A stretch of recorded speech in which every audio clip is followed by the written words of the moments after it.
Serrão, vamos girar a pauta por aqui porque o programa segue. Olha só, gente, 17 dias após ter vencido a eleição em São Paulo, o governador eleito Tarcísio Gomes de Freitas e o atual governador do estado, Rodrigo Garcia, dão início ao processo de transição. Rodrigo Garcia e Tarcísio se reuniram com os dois coordenadores da transição indicados por eles para gerenciar a passagem de bastão: Marcos Penido e Guilherme Afife Domingos. Entre os projetos que já tramitam na Assembleia de São Paulo, dois deles provocam um grande impacto no orçamento aqui do estado. Nós estamos falando do aumento, inclusive, do salário para governador, que afeta diretamente os outros servidores públicos. O aumento para governador seria de R$ 23 mil para R$ 34.500. Um aumento de 6,6 milhões de reais para 13,2 milhões de reais, o valor das chamadas emendas impositivas, que os deputados estaduais podem indicar para obras e projetos em seus redutos eleitorais.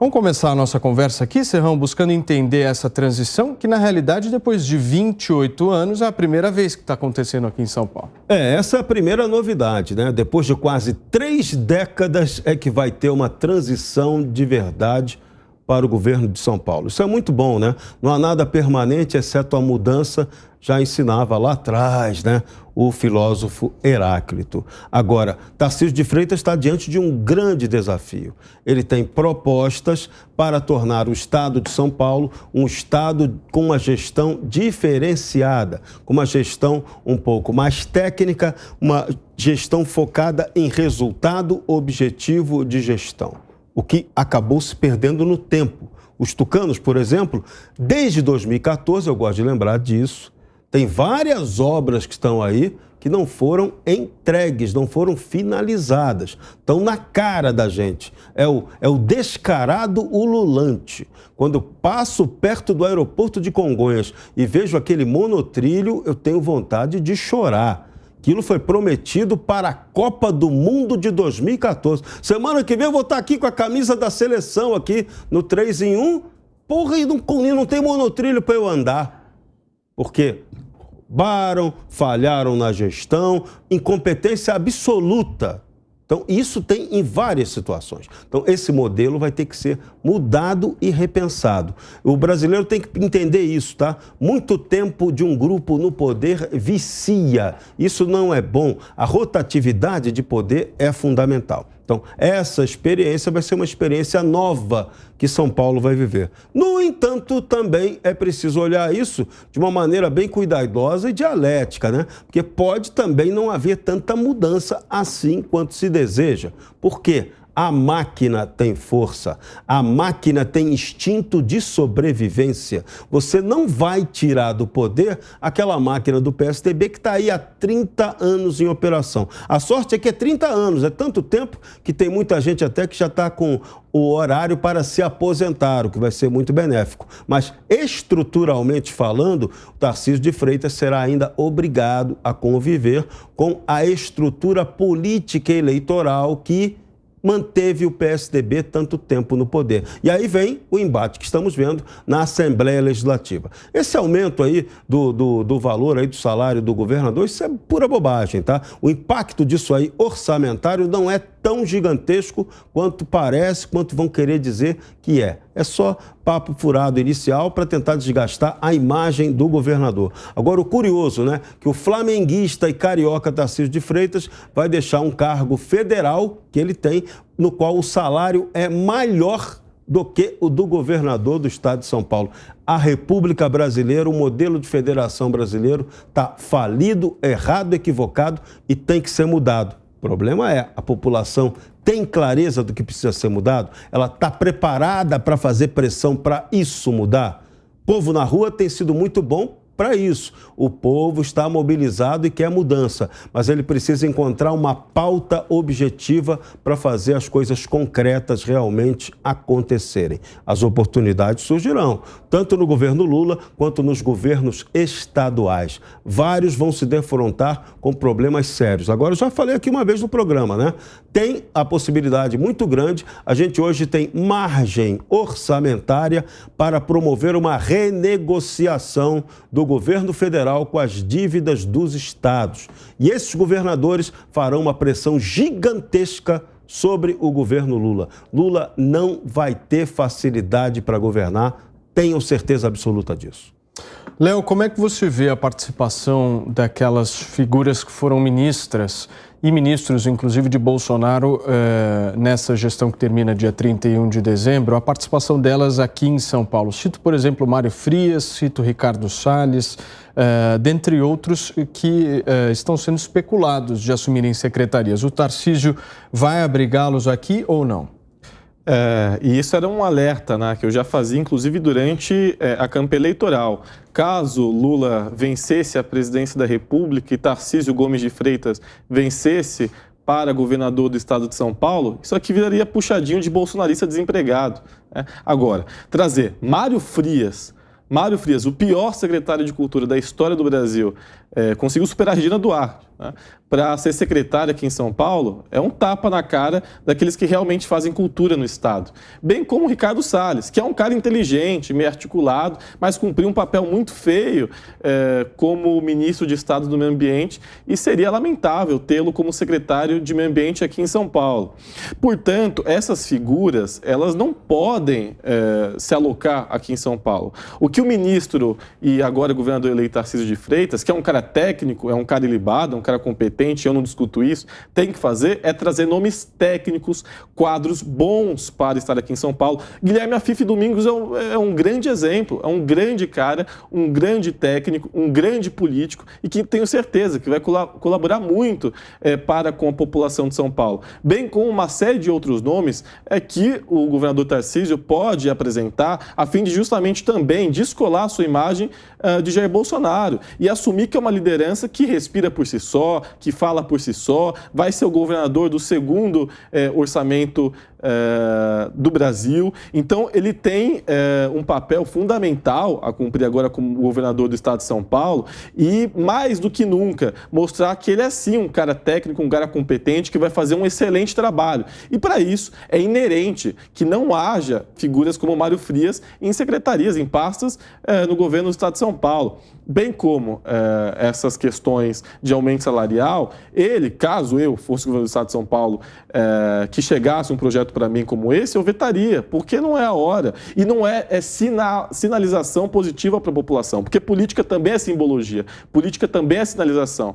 Então, se vem um projeto para você aprovado pelos deputados estaduais, a fim de você vetar ou sancionar, aumentando o seu salário, a sua remuneração, bem como do seu vice e dos seus secretários, a sua obrigação moral neste momento é vetar, Assim como eu também não acho adequado essas emendas impositivas, que tudo bem, tem um papel importante, até porque os deputados estaduais, eles direcionam essas emendas impositivas para as suas populações, para as suas respectivas bases, a fim de ajudar em saneamento, educação, saúde, então isso é importante. Agora, aumento salarial neste momento de governador, de vice-governador, de secretário de Estado é totalmente inadequado. Agora, nesse caso específico, né, Serrão, quando se aumenta, na realidade, se repassa para a Assembleia Legislativa a responsabilidade disso, se joga para a Assembleia e aumentando o governador, nós estamos aumentando todo um aparato estatal, porque quem dita a regra do teto salarial é o salário do governador. Então seria uma espécie de desculpa, né, para aumentar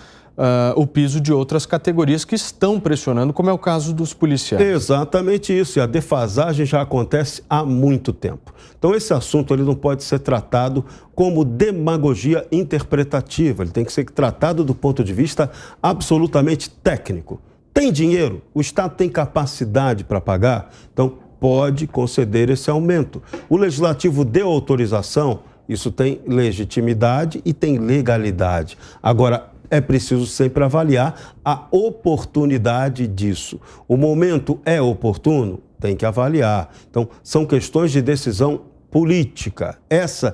Não pode haver demagogia. Da mesma forma como indicações. Por exemplo, é um absoluto factoide dizer que o Mário Frias vai fazer parte do governo do Tarcísio de Freitas. Não tem nada certo sobre isso. Ainda mais o Ricardo Salles. Ricardo Salles foi eleito deputado. É um factoide gigante dizer que ele vai trabalhar com Tarcísio. Posso só trazer uma aspas aqui do Salles, que deixou registrado aqui que não tem o menor interesse em participar do governo de Tarcísio Gomes de Freitas. Então, aspas do deputado Ricardo Salles. Mas isso era o óbvio ululante. Quando essa notícia foi plantada, já ficou claro que ela é factoide, mentira. Então a gente não deveria perder o nosso tempo analisando mentira. Eu não perco meu tempo analisando mentira. Eu sempre analiso fatos objetivos. Eu faço a filtragem. Você que me acompanha aqui no 3 em 1 nunca viu eu falando mal de ninguém, adjetivando de maneira excessiva, porque isso não contribui para o debate.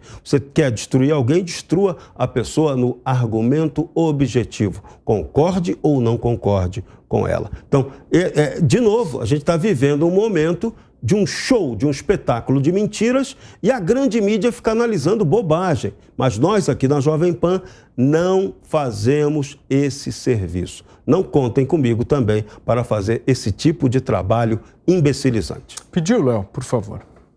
Não, e eu concordo com o Cirrão que é evidente que essas questões têm que ser analisadas, até porque são meras especulações, né? Não há secretariado formado, o ministro e governador eleito Tarcísio Gomes de Freitas não anunciou sequer um secretário, bem como o presidente Lula não anunciou sequer um único ministro e possível nome como ministro de Estado, então é evidente que tudo são especulações. Agora, em base dessas especulações, postas as especulações, ter nomes como Mário Frias e Ricardo Salles seria algo muito ruim para São Paulo, para a população do estado de São Paulo e um péssimo indicativo. Então, eu fico feliz que o ministro Ricardo Salles tenha dito que não vai ser secretário do Meio Ambiente aqui em São Paulo, que vai cumprir um papel como deputado estadual de oposição, deputado federal de oposição lá em Brasília, está no direito dele, cumpre o seu papel, mas eu fico muito feliz pelo povo de São Paulo. Assim como fico feliz pelo povo de São Paulo de não ter Mário Frias à frente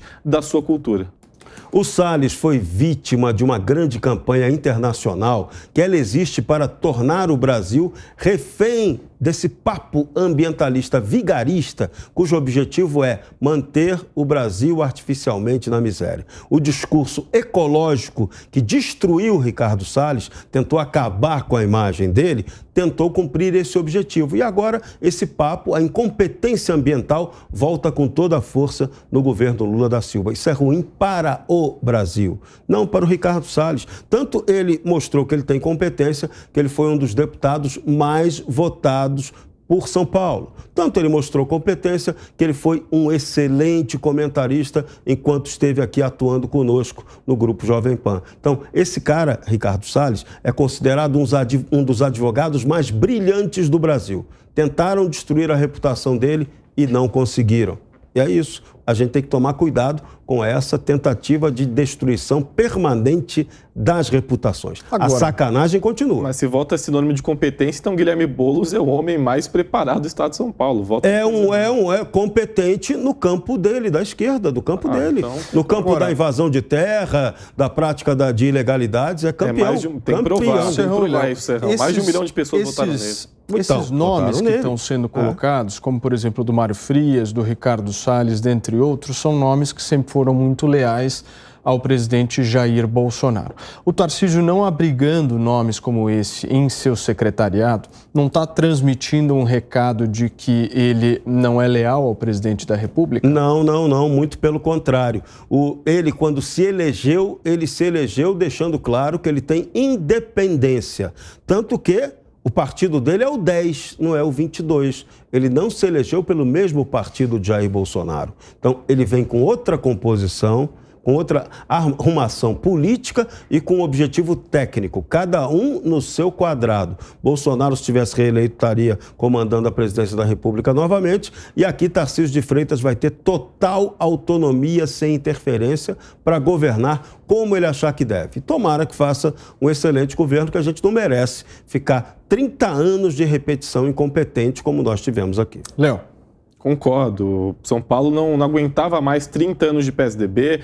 Pela primeira vez foram ao segundo turno duas alternativas ao projeto Tucano, um projeto de esquerda, petista, Fernando Haddad, e um de direita, o Tarcísio Gomes de Freitas, mas não o PSDB, não o tucanato. E isso é muito bom, isso é muito positivo em termos de mudança aqui no nosso estado, o maior estado da federação. E eu também eu respeito, admiro o ministro Tarcísio Gomes de Freitas, e eu também espero que ele descolhe a imagem dele de Jair Bolsonaro, porque ele é muito melhor que Jair Bolsonaro e pode sim ser um grande governador se de fato trabalhar como trabalhou a vida inteira e não assumir esse discurso de Jair Bolsonaro que, infelizmente, São Paulo não aguenta mais. Um parênteses, ele não vai descolar a imagem dele do Bolsonaro. Não precisa nem fazer isso. Ele vai só cumprir o papel dele. Ele foi eleito para isso. Ele não é Bolsonaro. É isso. A esquerda brasileira, ela gosta de viver de heróis, de nomes, de ficção, de conto de fada. A gente tem que fazer a realpolitik. O Tarcísio foi eleito para ser político. Nunca tinha sido político. Agora ele vai aprender a ser político.